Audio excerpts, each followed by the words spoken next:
questions. I'm here with the Atomic Robo guys, and I will let you introduce yourselves.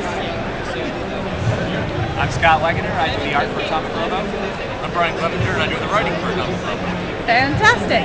So I am now going to ask you our questions. And question number one is, how did you get started working in comics? By accident. Yeah, completely by accident. I had a friend con me into doing a pinup for a book he was doing, and that got turned into a 4-page story. And 4.5 years later, this is my full-time job. I don't really, by accident. I was going to college, and I started doing a comic that I put online for free, and it was for a college course. It was never supposed to be seen by anybody. And within a month, thousands of people were reading it, and 10,000, then tens of thousands, and 100,000. So I just ended up doing comics. All right. So the next question is, did you read comics when you were a kid? And if so, who were some of your influences when you were a child? Should I just do the first issue? Yes. I was a big fan of indie comics. I love the original Ninja Turtles, which are probably not real suitable for kids, but they were nice and gory and violent. I liked that because I was 13. Matt Wagner's Grendel, things of that ilk. Anything that came out of like Mirage Studio or Comico or anything like that. Back when anime books were just called comics like everything else, they weren't their own separate deal. Whatever I could get my hands on. Akira, Ghost in the Shell, Appleseed. And then kind of transitioned into the superhero stuff for a little while in high school, and then stopped reading comics for about 10 years or so, until we came back together. Yeah. All right. And you? I was a big Marvel fanboy back in the day, read the X-Men and Punisher and all that stuff. Most of my influences come from books and movies now, oddly. Ghostbusters, Indiana Jones, Terry Pratchett, Douglas Adams, that sort of thing. All right. So the next question is, what are you currently working on? And I think I know the answer to this.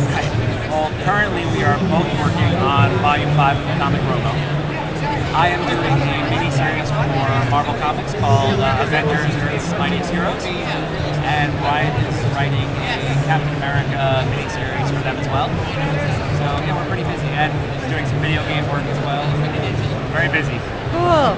All right, the next one is, what graphic novel or comics titles have you read in the last year that you think are fantastic for kids?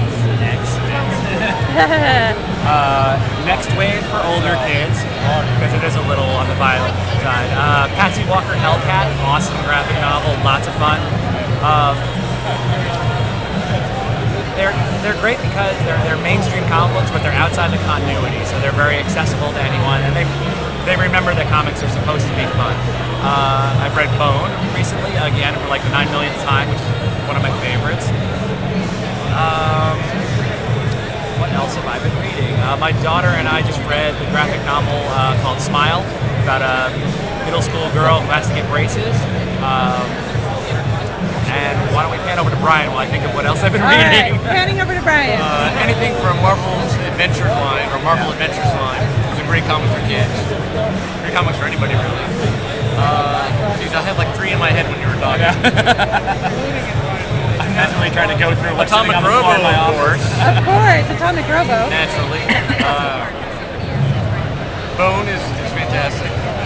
Yeah, he gets enough press from the library. Yes. He's a given. Skip Bone.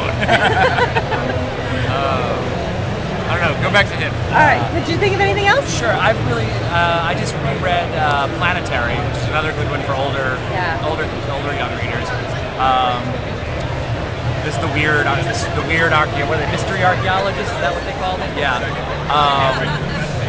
And oh man, Supergirl one. Supergirl's Adventures in the 8th Grade. Yeah. Yeah, that actually is a fun series. Yeah, I really enjoyed it. All right, are you guys ready for? Email us. We'll send you a whole list. I have the ringer question, which is, if you were stuck on a desert island with only one book, and this can be prose, it doesn't have to be a graphic novel or comic, which book would it be? Oh man. Remember, this is for librarians. We have to talk about all kinds of books. Yeah. I would probably say Mr. Norrell and Jonathan Strange, which I cannot remember the author's name, but it was like Suzanne something. Yes. Harry Potter for adults.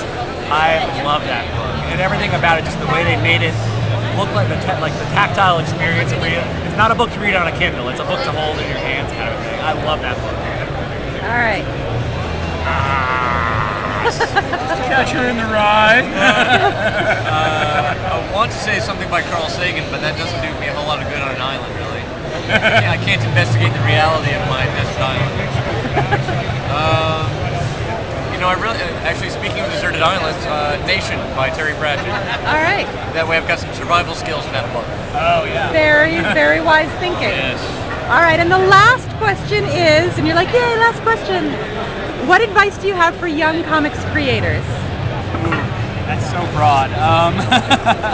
Well, you have to put a ridiculous amount of work into it, and you have to, if you really want to do well at anything, dentistry, accounting, comic books, that thing has to be your passion. It has to be your life. Otherwise, it's just a job to you. And while you're doing it, you're thinking about going to do something else that you'd rather be doing. So, yeah, I guess that would be it. All right. It has to be the sort of thing that you can't not do it. And I apologize to librarians everywhere for using a double negative. But because it's such a brutal business in a way, and it's so draining, and it takes so much of your time, that if you feel like you can get away with not doing it, then maybe it's not for you. It's just something that you just are obsessed with and have to get done. All right. Cool. Brian and Scott, thank you very much for talking with me. I really appreciate it. Thank you. Have a great Getting our one. comics into the libraries. Absolutely. We enjoy them. Thanks. Thank you.